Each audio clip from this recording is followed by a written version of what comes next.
جو میرے چہرے دیکھنے سے محروم ہو جائے گا، جو میرے چہرے دیکھنے سے محروم ہو جائے گا۔ اللہ اکبر۔ حضور ایک اور حدیث میں فرماتے ہیں ویل لمن لا یرانی یوم القیامہ، اس آدمی کے لیے خرابی ہے جو مجھے قیامت کے دن نہ دیکھے، جو مجھے قیامت کے دن نہ دیکھے۔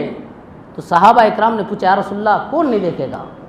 تو حضور فرماتے ہیں من ذکرت عنده فلم یصلی علیہ، جس کے سامنے میرا تذکرہ ہو، میرا نام لیا جائے، اور میرا نام لے کر کے جب اس کے سامنے میرا نام لیا جائے وہ میرا نام سن کر کے مجھ پر جو درود نہ بھیجے، محمد کے فوراً صلی اللہ علیہ وسلم پڑھنا چاہیے، درود پڑھنا چاہیے، ہاں، جو جس کے سامنے میرا تذکرہ ہو اور وہ میرا تذکرہ سن کر کے مجھ پر درود نہ بھیجے، وہ قیامت کے دن کیا کرے گا؟ مجھے دیکھ نہیں پائے گا، اس کے لیے خرابی ہے۔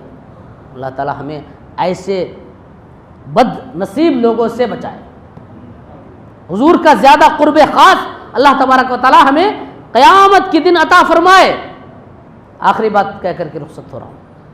حضرت ابو قرصافہ رضی اللہ تعالیٰ عنہ فرماتے ہیں بایعنا رسول اللہ صلی اللہ علیہ وسلم و امی و خالتی، ہم نے حضور اکرم صلی اللہ علیہ وسلم سے بیعت کیا، میں اور میری ماں۔ فلما رجعنا، جب ہم واپس ہو رہے تھے، قالت لی امی و خالتی، تو میری ماں اور میری خالہ نے مجھ سے کہا ما رأیت شیئا احسن من هذا الرجل احسن ما رأیت شیئا من هذا الرجل احسن وجهه، میں اس آدمی سے زیادہ، اس شخص سے زیادہ کسی کا حسین و جمیل چہرہ میں نے نہیں دیکھا، میں نے نہیں دیکھا۔ جب وہ گفتگو کرتے ہیں تو ان کے منہ سے نور نکلتا ہے، جب وہ گفتگو کرتے ہیں، ماں بھی کہہ رہی ہیں، خالہ بھی کہتی ہیں کہ ہم نے اپنی پوری زندگی میں ایسا عظیم الشان، ایسا حسین و جمیل کسی چیز کو ہم نے دیکھا ہی نہیں۔ جب وہ گفتگو کرتے ہیں تو ان سے کیا ہوتا ہے؟ نور نکلتا ہے۔ حضور کے اگر حسن و جمال کے بارے میں بیان کریں لمبا ہو جائے گا، اب بیٹھیں گے تو میں بیان کروں گا، ہاں نہیں؟ حضرت حسان ابن ثابت کہتے ہیں متا یبدأ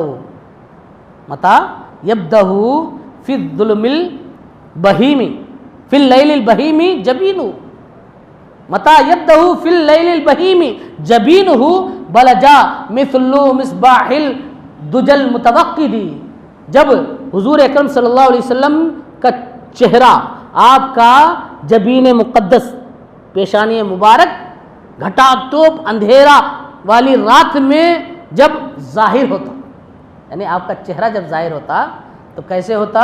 اندھیری رات میں جب چراغ نکلتا ہے نا، روشن ہونے والا چراغ، روشنی دینے والا چراغ، اس طرح حضور اکرم صلی اللہ علیہ وسلم جب اندھیری رات میں تشریف لاتے تو پورا ماحول کیا ہو جاتا ہے؟ منور ہو جاتا ہے۔ یہ حسان ابن ثابت رضی اللہ تعالیٰ عنہ فرماتے ہیں۔ اللہ تعالیٰ ہمیں حضور اکرم صلی اللہ تعالیٰ علیہ وسلم سے سچی عقیدت، اب بولتے جائیں گے عاشق جو ہوگا نا کیسے ان کا صرف حسن و جمال، ان کا چہرہ، ان کے ہاتھ بے مثال ہے، ہاں، ان کی ہر ادا بے مثال ہے، بے مثل و بے مثال ہے، اس کا کوئی برابری نہیں کر سکتا ہے۔ تو ایسا حبیب اللہ نے ہمیں عطا فرمایا، لیکن ہم اس کی قدر نہیں کرتے۔ پہلے اس سے محبت، اس کے بتائے ہوئے راستے پر چلنا، اور حضور اکرم صلی اللہ علیہ وسلم نے فرمایا جعلت قرۃ عینی فی الصلاۃ، حضور کو ہم کہتے ہیں نبی کا دامن نہیں چھوڑیں گے، کھوکھلے دعویٰ تو کر رہے ہو، ہاں، نماز پڑھتے نہیں ہو، نبی کا دامن پکڑا بھی ہے۔ حضور کیا فرماتے ہیں؟ میری آنکھوں کی ٹھنڈک نماز میں ہے۔ حضور کو ٹھنڈک پہنچانا ہے، حضور کی آنکھوں کو ٹھنڈک پہنچانا ہے، آج عزم لے کر کے نکلیے۔ الحمدللہ آپ سب نمازی ہیں، نہیں کہہ رہا ہوں، عزم لے کر نکلیے۔ ہم اپنے رسول کی اتباع کرنے والے ہیں، فرما بردار ہیں، ان کے عاشق ہیں، ان کی آنکھوں کو ہم ضرور ٹھنڈک پہنچائیں گے انشاءاللہ۔ انشاءاللہ 5 وقتہ نماز پڑھیں گے انشاءاللہ، تبھی سچے عاشق ہیں، حضور کے بتائے ہوئے راستے پر چلیں گے۔ حتی الامکان انسان ہے، انسان کے اندر غلطی ہوتی ہے، اگر غلطی نہ ہو تو نبی ہو جائے، لیکن جان بوجھ کر کے نہ کریں گے۔ جتنا ہو سکے ہم حضور کے فرامین کے مطابق ہم عمل کریں گے۔ یہ میلاد ہمیں درس دے رہا ہے، اگر یہ میلاد نہ ہوتا تو ہم کیسے سمجھ میں آتا ہمیں حضور کے بارے میں؟ اگر یہ نہ مناتے، ہم ایسے میلاد نہیں منانا کوئی جائز نہیں ہے، صحابہ کے زمانے میں تھا کیا؟ سب تھا، سب ہے، سب دلائل آپ سنتے ہوں گے، سب ہے، ہاں میرا ٹاپک وہ نہیں ہے، یہ نہیں ہے، وہ نہیں ہے، کرتا رہیں گے، تو حضور کے بارے میں کیسے سمجھیں گے؟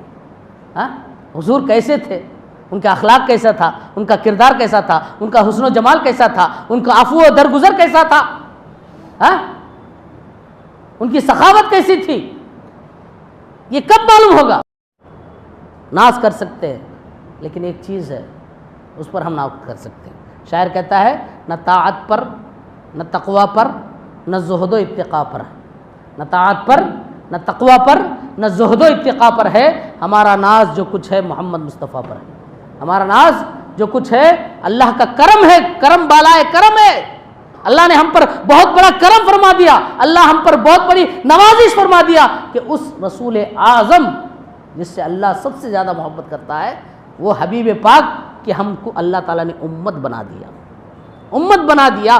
اس کے لیے ہم پوری زندگی اللہ کا شکر ادا کرتے رہے تب بھی ہم اللہ کا شکر ادا نہیں کر سکتے. اللہ تعالیٰ ہم سب کو کہنے سننے سے زیادہ عمل کرنے کی توفیق عطا فرمائے. وما توفیق الا باللہ، وآخر دعوانا ان الحمد للہ رب العالمین. السلام علیکم ورحمۃ اللہ وبرکاتہ.